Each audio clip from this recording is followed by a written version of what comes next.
नक्कली भुटानी शरणार्थी प्रकरणले अतालिँदै केपी शर्मा ओली प्रचण्डसँग दोस्रो भेटवार्ता। टोपबहादुर रायमाझी विरुद्ध पक्राउ पुर्जीपछि प्रचण्डसँग ओलीको दोस्रो भेटवार्ता बचाउन नखोजेको दाबी। टोपबहादुर रायमाझीका बारेमा ओलीले अस्ति पनि चासो राख्नु भएको थियो र आज पनि राख्नु भएको प्रचण्डको खुलासा। भ्रष्टाचारी विरुद्धको अभियान नरोकिने प्रधानमन्त्री पुष्पकमल दाहाल प्रचण्डको केपी ओलीलाई जवाफ। राष्ट्रिय स्वतन्त्र पार्टीले समर्थन फिर्ता लिएपछि सांसदमा विपक्षी मोर्चा मजबुत। नक्कली भुटानी शरणार्थी प्रकरणमा पूर्व उपराष्ट्रपति पुनका छोरा दिपेश पुन पनि मुछिए। अवस्था आए प्रधानमन्त्री हुनबाट पछाडि नहट्ने रवि लामिछानेको घोषणा। बेपत्ता टोपबहादुर रायमाझीको पक्षमा उभियो नेकपा एमाले। गृहमन्त्री नारायण काजी श्रेष्ठ भन्छन् टोपबहादुर जी फरार भए पनि निकाल्छौँ। शरणार्थी प्रकरणबारे प्रचण्ड यो ट्रोलर मात्रै हो, जतिसुकै ठुला धम्की र घेराबन्दीको सामना पनि गरिनेछ। नक्कली शरणार्थी प्रकरणमा तानिएपछि बालकृष्ण खाँडको अनुरोध, यस्ता समाचार सम्प्रेषित नगर्नुहोस्। सत्तारूढ दलको सूचीमा राष्ट्रिय स्वतन्त्र पार्टीको 131 दिन, न त सत्तामा जाँदा जवाफ न त समर्थन फिर्ता लिँदा नै। महामन्त्री विश्वप्रकाश शर्माको भनाई, सरकार अस्थिर भए पनि देशको नीति स्थिर हुनुपर्दछ। सरकार नछोड्न प्रधानमन्त्री प्रचण्डले मेरो सभापतिलाई अनुनय विनय गर्नुभएको थियो भन्दै सांसद हरि ढकालको भनाई। टाढिँदै प्रचण्ड र माधव कुमार नेपाल अल्पत्र समाजवादी एकता। गण्डकीमा मन्त्रालय भागभण्डामा सकस मनाङेलाई मन्त्री बनाउने तीव्र तयारी। राष्ट्रिय स्वतन्त्र पार्टीको बैठकको निर्णय, राजसभा सरकारमा नजाने, समर्थन पनि फिर्ता लिने। कोभिड विश्वव्यापी स्वास्थ्य आपतकाल समाप्त भएको WHO को घोषणा। र कँडेलको आत्महत्या प्रकरणमा जोडिएका रुगाटलाई पक्राउ नगरेको भन्दै चितवन बन्द। राष्ट्रिय स्वतन्त्र पार्टीले समर्थन फिर्ता लियो, अब जनमतले के गर्छ यसबारे सम्पूर्ण जानकारी। केपी शर्मा ओलीसँगको भेटपछि प्रधानमन्त्री प्रचण्डले बोलाए सत्तारूढ दल गठबन्धनको बैठक। अब हेर्नुहोस् पुरा समाचार।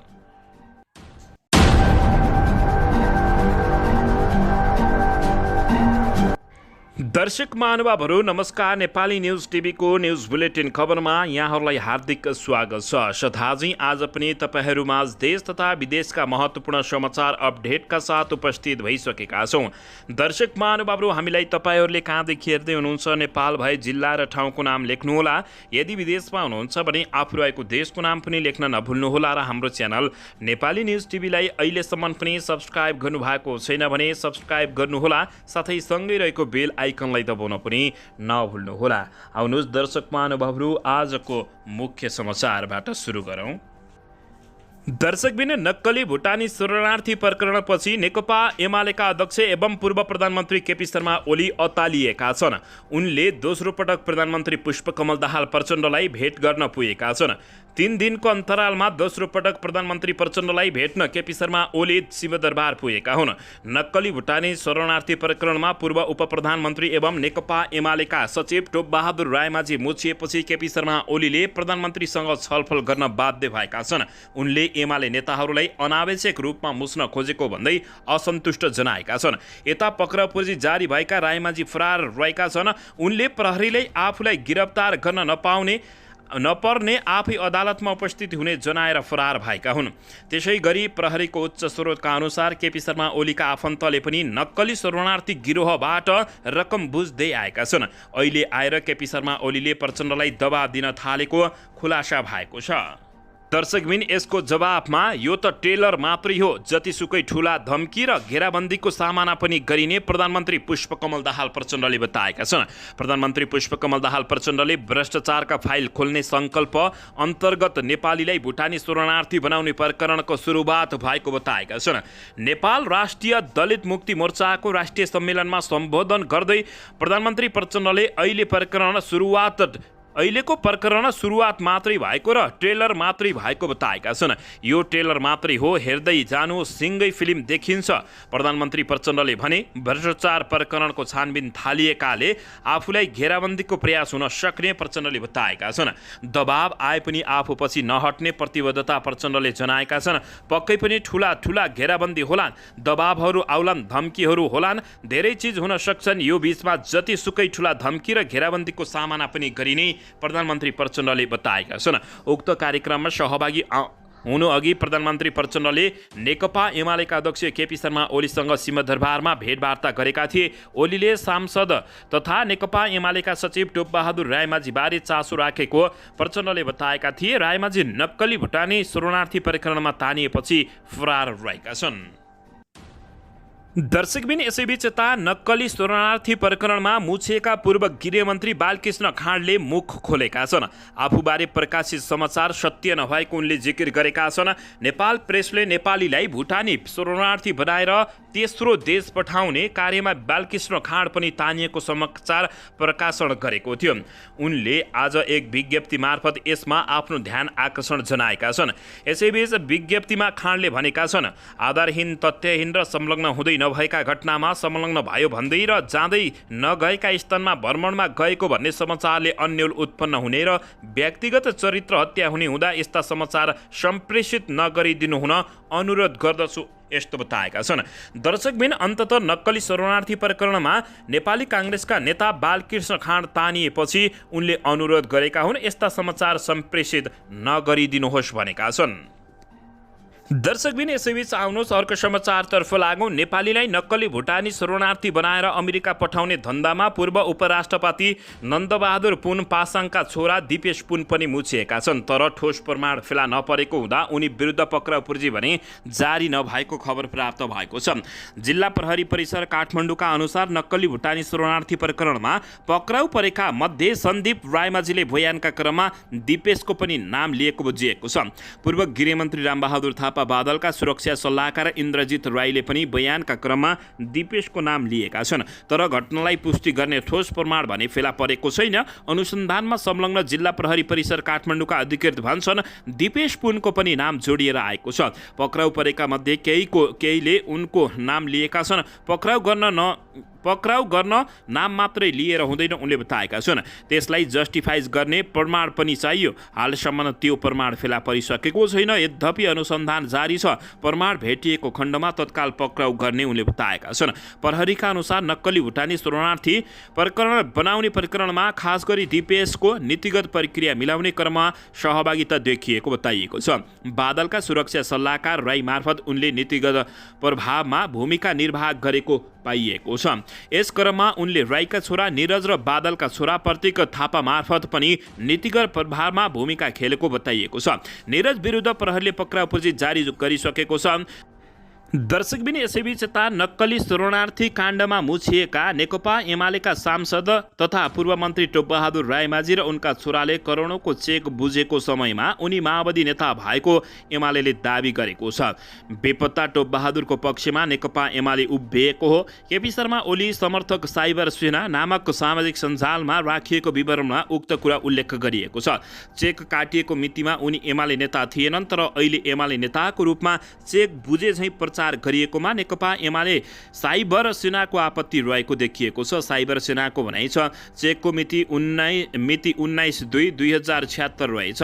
यो मितिमा टोपबहादुर रायमाझी नेकपा एमाले थिए कि माओवादी टोपे दाई एमालेमा आएको 2 वर्ष भयो। चेक 4 वर्ष अगाडि काटिएको रहेछ। गोइठेहरू नेकपा एमाले भनी उफ्रिँदैछन्। पार्टीले शुद्धिकरण गरोस् यदि सत्य साबित भयो भने उनले बताएको हो। उक्त चेक रायमाझीका छोरा सन्दीपको नाममा काटिएको हो। टोपबहादुर रायमाझी गत बुधबार रातिदेखि बुटबलबाट फरार रहेका छन्। टोपबहादुर रायमाझीलाई प्रहरीले पक्राउ गर्न खोजिरहेको छ।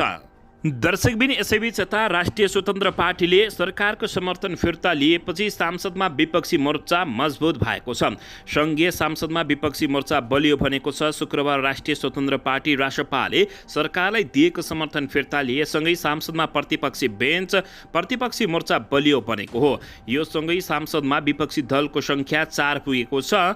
दर्शकबिन सांसदमा अब नेकपा एमालेका 79, राष्ट्रिय स्वतन्त्र पार्टीका 21, राप्रपाका 14 र नेमकिपाका 1 सहित 115 जना सांसद विपक्षी बेन्चमा बस्ने भएका छन्। प्रधानमन्त्री पुष्पकमल दाहाल प्रचण्ड गत 10 पुसमा प्रधानमन्त्री बन्दा एमाले रासपा र राप्रपाको पनि साथ रहेको थियो। तर राष्ट्रपतिको निर्वाचनमा सहमति जुट्न नसक्दा नेकपा एमालेका साथै राप्रपा पनि सरकारबाट बाहिरिएको हो। राष्ट्रिय स्वतन्त्र पार्टी भने पार्टी सभापति रवि लामिछाने नागरिकता मुद्दामा दोषी देखिएपछि सरकारबाट बाहिरिएको थियो। गत 22 माघमा सरकारबाट बाहिरिए पनि राष्ट्रिय स्वतन्त्र पार्टीले समर्थन भने फिर्ता नलिएको अवस्था रहेको थियो।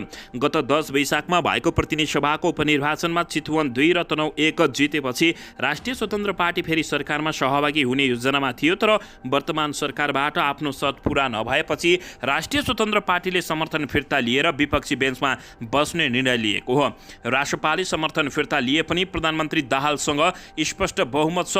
अब सरकारको पक्षमा काङ्ग्रेसका 88, माओवादी केन्द्रका 32, जसपाका 12, नेकपा एकीकृत समाजवादी पार्टीका 10, जनमतका 6, लोसपा र नागरिक उन्मुक्तिका 4 सांसद रहेका छन्। यस्तै चित्रबहादुर केसी, राष्ट्रिय जनमोर्चा प्रभु शाह, आम जनता पार्टी र अमरेश कुमार सिंहको पनि सरकारलाई समर्थन रहेको छ। अहिले पनि सरकारको समर्थनमा 158 जना सांसद रहेको जानकारी प्राप्त भएको छ। दर्शकबिन यसैबीच आउनुहोस् अर्को समाचारतर्फ लागौँ। राष्ट्रिय स्वतन्त्र पार्टीका सभापति रवि लामिछानेले आवश्यक अवस्था अनुसार आफू प्रधानमन्त्री हुन सक्ने बताएका छन्।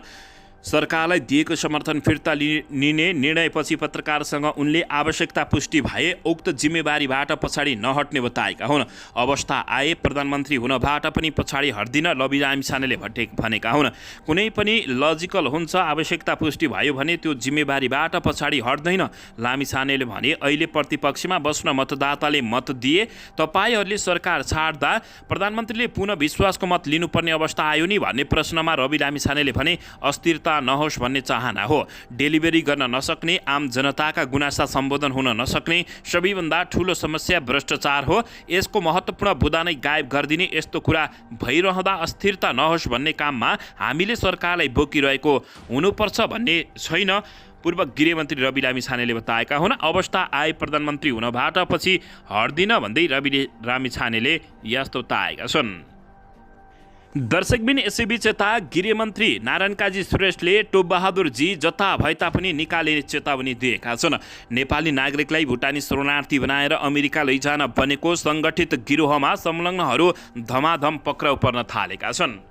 यस प्रकरणमा बहालवाला सचिवदेखि पूर्व मन्त्रीका सल्लाहकारहरूसम्म पक्राउ परिसकेका छन् भने कोही विरुद्ध पक्राउ पर्ची जारी भएको छ।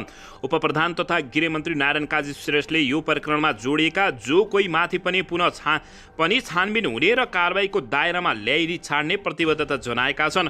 दर्शक महानुभावहरू, अन्ततः गृहमन्त्री नारायण काजी श्रेष्ठले यसै बीचमा टोपबहादुर रायमाझीलाई पानीमुनि गए पनि नछड्ने चेतावनी दिएका छन्। यता प्रधानमन्त्री पुष्पकमल दाहाल प्रचण्डले 32 सिटे भए पनि नेपाल कब्जा गर्न सक्ने चेतावनी दिएका हुन्। प्रधानमन्त्री पुष्पकमल दाहाल प्रचण्डले प्रतिनिधि सभामा नेकपा माओवादी केन्द्रको 32 सिट मात्रै भए पनि आवश्यक परे नेपाल नै कब्जा गर्न सक्ने हिम्मत आफूहरूसँग रहेको घुर्की लगाएका छन्। शनिबार पार्टीको दलित सङ्गठनले गरेको कार्यक्रममा प्रधानमन्त्री प्रचण्डले नेकपा माओवादी केन्द्रलाई हेप्ने गलत प्रवृत्ति विरुद्ध लडिरहने हो भने भविष्यमा फौज तयार हुने र बहुमत आउन सक्ने दावी गरेका छन्। उनले भने हाम्रो पार्टीलाई 32 सिटे भनिएको छ। मलाई प्रतिनिधि सभामा कम सिट भएको पार्टीका नेताले प्रधानमन्त्रीमा आँखा लगाएका छन् भनिएको छ। एक पटक हामी फेरि गर्ज्यौँ भने 32 सिट बहुमत सिटमा पुग्छ र नेपाल कब्जा हुने प्रधानमन्त्री प्रचण्डले चेतावनी दिएका छन्। नक्कली भुटानी शरणार्थी प्रकरणमा प्रधानमन्त्री पुष्पकमल दाहाल प्रचण्डले निष्कर्षमा पुर्याउन र त्यसमा संलग्न जोसुकैका दललाई पनि ठुला र साना माछालाई कारबाही गर्न आफू नहिचकिचाउने प्रतिबद्धता व्यक्त गरेका छन्। दर्शकबिन यसैबीच यता राष्ट्रिय जनता पार्टी नेपाल जसपाका अध्यक्ष उपेन्द्र यादवले आफ्नो पार्टी वर्तमान सरकारकै निरन्तरताको पक्षमा रहेको बताएका छन्। पूर्व उपप्रधानमन्त्री समेत रहेका उनले सरकार परिवर्तन गर्ने हल्ला चलाएर कसैको पनि हित नहुने जिकिर गरेका छन्। रक्त सञ्चार क्लबले शनिबार भक्तपुरमा आयोजना गरेको एक कार्यक्रममा बोल्दै अध्यक्ष यादवले सरकारले सुशासन, विकास र समृद्धको मुख्य अभिभारालाई पुरा गर्दै लैजानुपर्ने आवश्यकता पनि औँलाएका छन्। उनले कम्फर्टेबल मेजोरिटी भएकाले राष्ट्रिय स्वतन्त्र पार्टी बाहिर पनि सरकारलाई फरक नपर्ने तर्क गरेका छन्। अध्यक्ष यादवले भने सरकार परिवर्तन गरिराख्ने कुरा गलत भएको समेत बताउँदै राजनीतिक स्थिरताका साथ मुलुकलाई अगाडि बढाउन आफूहरूले वर्तमान सत्तारूढ गठबन्धन निर्माणमा योगदान गरेको उनको भनाइरहेको छ। अध्यक्ष यादवले मुलुकलाई सङ्कटबाट जोगाउन वित्तीय नीतिमै परिवर्तन गरेर अगाडि बढ्न पनि सरकारलाई सुझाव दिएका छन्। थुप्रिएर रहेको पुँजी उत्पादन मूलक क्षेत्रमा परिचालन गरेर मुलुकको अर्थतन्त्रमा सुधार ल्याउन सकिने उनको बुझाइरहेको छ। दर्शकबिन यता भने आफ्नै सरकार भए पनि सब ठिक हुन्छ भन्न सक्ने अवस्था नभएको महामन्त्री गगन कुमार थापाले बताएका छन्। नेपाली काङ्ग्रेसका अर्थमन्त्री र सरकारमा भएको पार्टी भए पनि यतिखेर सबै ठिक छ भन्न सकिने अवस्था नरहेको नेपाली काङ्ग्रेसका महामन्त्री गगन कुमार थापाले बताएका छन्। शनिबार धादिङ बेसीमा नेपाल वितरण महासङ्घको 11औं साधारण सभाको उद्घाटन गर्दै उनले यस्तो बताएका छन्। देश आर्थिक सङ्कटमा परेकाले अहिले राष्ट्रपतिदेखि वडा सदस्यसम्मले आफूले सरकारको भत्ता नलिएर आर्थिक रूपमा देशलाई सघाउनु पर्नेमा महामन्त्री गगन कुमार थापाले जोडिँदै उपचार खर्च र बैठक भत्ता कटौती गर्नुपर्ने अवस्था आएको बताएका छन्। दर्शकबिन यसैबीच यता नेकपा एमालेका अध्यक्ष तथा पूर्व प्रधानमन्त्री केपी शर्मा ओलीले भ्रष्टाचारीहरूलाई बचाउन दौडधुप गरेपछि केपी शर्मा ओलीसँगको भेटपछि प्रधानमन्त्री प्रचण्डले सत्तारूढ दलको गठबन्धनको बैठक बोलाएका छन्। सत्तारूढ दल गठबन्धनको बैठक बस्ने भएको छ। शनिबार साँझ 5 बजे प्रधानमन्त्रीको सरकारी निवास बालुवाटारमा सत्तारूढ दल गठबन्धनको बैठक बोलाइएको हो। नेकपा एमालेका अध्यक्ष केपी शर्मा ओलीसँग सिंहदरबारमा भेट गरेपछि प्रधानमन्त्री प्रचण्डले सत्ता गठबन्धनको बैठक बोलाएका हुन्।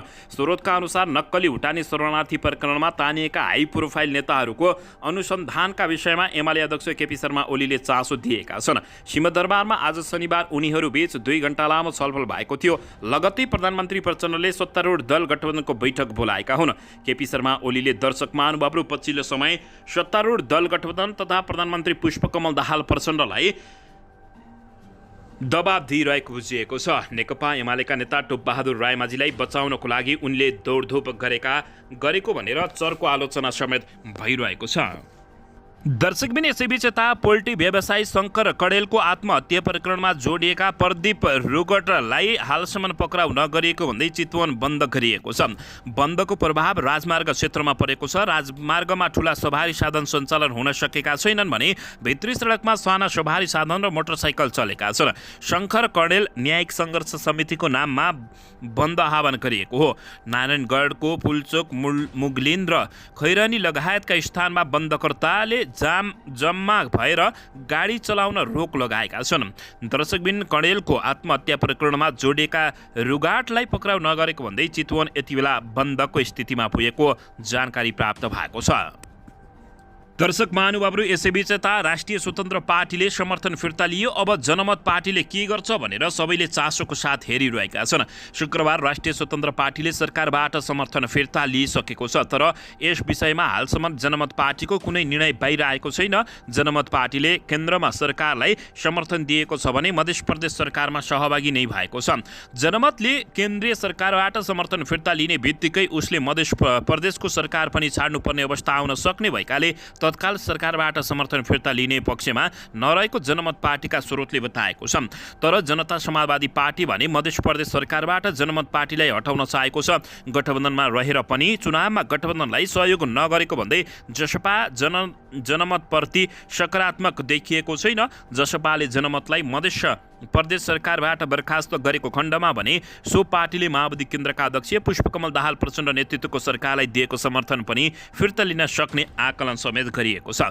जनमत पार्टीका उपाध्यक्ष दीपक शाहले सरकारबाट समर्थन फिर्ता लिने विषयमा पार्टीमा कुनै पनि छलफल वा निर्णय नभएको जानकारी दिएका छन्। आफ्नो पार्टीको समर्थन चाहिने वा नचाहिने विषयमा सरकारमा निर्भर पर्ने उनको भनाइरहेको छ। शाहले भने राष्ट्रिय स्वतन्त्र पार्टीले समर्थन फिर्ता लिँदैमा जनमत पार्टीले पनि फिर्ता लिनुपर्ने भन्ने छैन। त्यो पार्टीको र हाम्रो पार्टीको लाइन र विचार फरक छ। सबै कुरा सहकार्य हुनैपर्छ भन्ने नभएको बताए। दर्शकबिन यसैबीच अनुसारको समाचारतर्फ लागौँ। गण्डकीका 5औं मुख्यमन्त्री सुरेन्द्र राज पाण्डेले बिहिबार प्रदेश सभाबाट विश्वासको मत पाएका छन्। उनलाई नेपाली काङ्ग्रेसका 27, माओवादी केन्द्रका 7 र एकीकृत समाजवादी पार्टीका 1 गरी 35 सांसदले विश्वासको मत दिएका थिए। सरकार गठन भएको छोटो समयमै विश्वासको मत लिएका मुख्यमन्त्री पाण्डेले अहिलेसम्म मन्त्रालय हाँक्ने सारथी टुङ्ग्याउन नसकेको अवस्था रहेको छ। मन्त्रालय विस्तार गर्न नसक्नुमा सत्तारूढ दल गठबन्धनमा भागभण्डा नमिल्नु नै मुख्य कारण देखिएको छ। माओवादी केन्द्रले 3 मन्त्रालय दिनुपर्ने र एकीकृत समाजवादी पार्टीलाई पनि सरकारमा सहभागी गराउनु पर्ने भएपछि मन्त्रिपरिषद विस्तार गर्न ढिलाइ भएको मुख्यमन्त्री कार्यालय स्रोतले जानकारी दिएको छ। मुख्यमन्त्री पाण्डेका अनुसार एकीकृत समाजवादी पार्टीलाई पनि पनि सरकारमा सहभागी गराउन छलफल भइरहेको छ। उनले भने कुन दलबाट कति मन्त्रालय बन्ने भन्ने छिट्टो टुङ्गाउँछौँ। सत्तारूढ दल गठबन्धनको घटक एकीकृत समाजवादी पार्टीलाई पनि सरकारमा ल्याउने विषयमा छलफल भइरहेको छ। अब छिट्टै मन्त्री परिषद विस्तार गर्छौँ। मुख्यमन्त्री पाण्डेले अब 1 हप्ताभित्र मन्त्रालय विस्तार गरिसक्ने बताएका छन्। उनी भन्छन् मन्त्री परिषद विस्तार नजिकै छौँ। सत्ता गठबन्धनका दलसँग मन्त्रालय विस्तारको सहमति नजिक छौँ। अब 1 हप्तामा सरकार विस्तार गर्ने बताएका छन्। गण्डकीमा मन्त्रालय भागवण्डङमा रस्साकस्सी र सकस भएको छ। दिपाक मनाङ्गेलाई मन्त्री बनाउने तीव्र तयारी भएको समेत बुझिएको छ। दर्शकबिन यसैबीच आउनुहोस् अर्को समाचारतर्फ लागौँ। कोभिड-19 अब विश्वव्यापी स्वास्थ्य आपतकाल नरहेको विश्व स्वास्थ्य सङ्गठन WHO ले घोषणा गरेको छ। यो भनाइलाई महामारीको अन्त्य गर्ने दिशामा एक प्रमुख कदम मानिएको छ। दर्शकबिन यो भाइरसले पहिलो पटक 3 वर्ष अघि उच्चतम स्तरको सतर्कता घोषणा गराएको थियो। अधिकतमहरूले भाइरसको मृत्यु दर जनवरी 2021 मा सबैभन्दा उच्च प्रति हप्ता 1 लाखभन्दा बढी रहेकोमा गत 24 अप्रिलमा 3500 मा मात्र झरेको थियो। WHO का प्रमुखले महामारीका कम्तीमा 70 लाख मानिसको ज्यान गएको बताएका छन्। यद्यपि डाक्टर टेड्रोस अधानोम गेब्रेयससले भने मृत्यु हुनेको वास्तविक तथ्याङ्क आधिकारिक अनुमानको झन्डै 3 गुणा बढी सम्भवतः 2 करोड नजिक रहेको समेत सँगसँगै जिकिर गरेका थिए। उनले भाइरस अझै एक महत्त्वपूर्ण खतरा रहेको चेतावनी पनि दिएका हुन्। हिजो आपतकालीन समितिको 15औं बैठकले मलाई अन्तर्राष्ट्रिय चासोको जनस्वास्थ्य आपतकालको अन्त्यको घोषणा गर्न सिफारिस गर्यो। मैले त्यो सल्लाह स्वीकार गरेको छु। त्यसैले यो ठुलो आशाका साथ म कोभिड-19 विश्वव्यापी स्वास्थ्य आपतकालका रूपमा अन्त्य भएको घोषणा गर्न चाहन्छु, टेड्रोसले भनेका छन्। दर्शक महानुभावहरू, कोभिड-19 विश्वव्यापी स्वास्थ्य आपतकाल समाप्त भएको WHO ले घोषणा गरेको हो। दर्शकबिन यसैबीच नेपाली काङ्ग्रेसका महामन्त्री विश्वप्रकाश शर्माले देशमा नीतिगत स्थिरता हुनुपर्ने बताएका छन्। महामन्त्री विश्वप्रकाश शर्माले सांसदको स्थिरता सँगसँगै देशमा नीतिगत स्थिरता पनि आवश्यक रहेको बताएका छन्। उनले आगामी 5 वर्ष सांसद स्थिर रहने भए पनि सरकार अस्थिर रहने अवस्था रहेको उल्लेख गर्दै नेपालले नीतिगत सुनिश्चितताको बाटो रोज्नु पर्ने बताएका छन्। सरकार फेरबदल भइरहे पनि देशले हिँड्ने बाटो स्पष्ट हुनुपर्दछ। उनले भने देशमा सम्भावनासँगै चुनौती पनि रहेको उल्लेख गर्दै उनले देशमा राम्रा काम भए पनि राजनीतिक अस्थिरताले सबैलाई विद्रोह बनाएको समेत उल्लेख गरेका छन्। महामन्त्री विश्वप्रकाश शर्माले भने देशले भोगेको आर्थिक मन्दी र राजनीतिक उतार चढावले झनै चुनौती थापेको बताएका छन्। संविधान स्थिर भए पनि त्यसले बनाउने सरकार अस्थिर हुन नसक्ने यथार्थ नेपालमा रहेको उल्लेख गर्दै देश विकासमा नीतिगत स्थिरता दिन सक्ने सरकारहरू बदलिए पनि समग्र विकासमा असर नपर्ने उनको ठम्माइ रहेको छ। दर्शक महानुभावहरू, उनले सरकार बदलिए पनि देशको नीतिगत स्थिर हुनुपर्ने बताएका छन्। एक कार्यक्रममा कुराकानी गर्दै यस्तो बताएका छन्। दर्शकबिन यता भने सत्तारूढ दलको सूचीमा राष्ट्रिय स्वतन्त्र पार्टीको 131 दिन न त सत्तामा जाँदा जवाफ न त समर्थन फिर्ता लिँदै नै चर्चा चुलिँदा उपलब्धि कति भनेर प्रश्न उठाइएको छ। यसपटक प्रतिनिधि सभा निर्वाचनबाट उदाएको राष्ट्रिय स्वतन्त्र पार्टी रासपा 42 दिन सरकारमा सहभागी भएको थियो। पुष 10 मा गठन भएको पुष्पकमल दाहाल प्रचण्ड नेतृत्वको सरकारमा सभापति रवि लामिछाने उप प्रधानमन्त्री सहित प्रवेश गरेका हुन्। गृह मन्त्रालयको जिम्मेवारी लिँदै सत्ता यात्रा सुरु भएको थियो। लामिछानेको मन्त्री पद 1 महिना 33 दिन टिक्यो। नागरिकता विवाद सम्बन्धी सर्वोच्च अदालतको माघ 13 गतेको फैसलाले लामिछानेको पद गएको हो। मन्त्री र सांसद पद दुवै गएपछि पनि गृह मन्त्रालयको दावेदारी लामिछानेले छोडेनन्। प्रचण्डले उनको दावीलाई ठाडै इन्कार गरेका थिए। त्यससँगै लामिछानेको गृहमा रहिरहने चाहनामा ब्रेक लागेको हो। माघ 22 गते राष्ट्रिय स्वतन्त्र पार्टीका डोलप्रसाद अर्यालले श्रम रोजगार तथा सामाजिक सुरक्षा मन्त्रीबाट शिक्षा विज्ञान तथा प्रविधि मन्त्रीबाट शिशिर खनाल र स्वास्थ्य तथा जनसङ्ख्या राज्य मन्त्रीबाट डाक्टर तोसीमा कार्कीले राजीनामा बुझाएका थिए। यसैबीच त्यससँगै राष्ट्रिय स्वतन्त्र पार्टी सरकारसँगै बाहिरिएको थियो। यद्यपि सरकारलाई समर्थन भने कायमी रहिराखे उनीहरूले प्रचण्डलाई समर्थन गरेर पुष 10 मा सत्तारूढ दल बनेको एमाले फागुन 15 मा सरकार छाडेर समर्थन फिर्ता लिइसक्दा पनि रासपा भने सत्तापक्षीय दल बनिरहेको थियो। कतिसम्म भने राष्ट्रपति र उपराष्ट्रपति निर्वाचनमा त रासपा सत्ता गठबन्धनकै कित्तामा उभिएको थियो। तर शुक्रबार राष्ट्रपालले 131 दिन अर्थात् 4 महिनापछि सरकारलाई दिएको समर्थन भने फिर्ता लिएको छ। दर्शक महानुभावहरू, राष्ट्रपालको केन्द्रीय कमिटी र सांसदीय दलको बैठकले समर्थन फिर्ता लिने निर्णय गरेको हो। अब प्रधानमन्त्री भएरै आउने पूर्व गृहमन्त्री रवि लामिछानेको घोषणा रहेको छ। दर्शक महानुभावहरू, यसबारे तपाईँहरूले के भन्न चाहनुहुन्छ? हाई प्रोफाइलका भ्रष्टाचारीहरूलाई बचाउनको लागि दर्शक महानुभावहरू ओलीले गरेको दौडधुप बारे के भन्नु?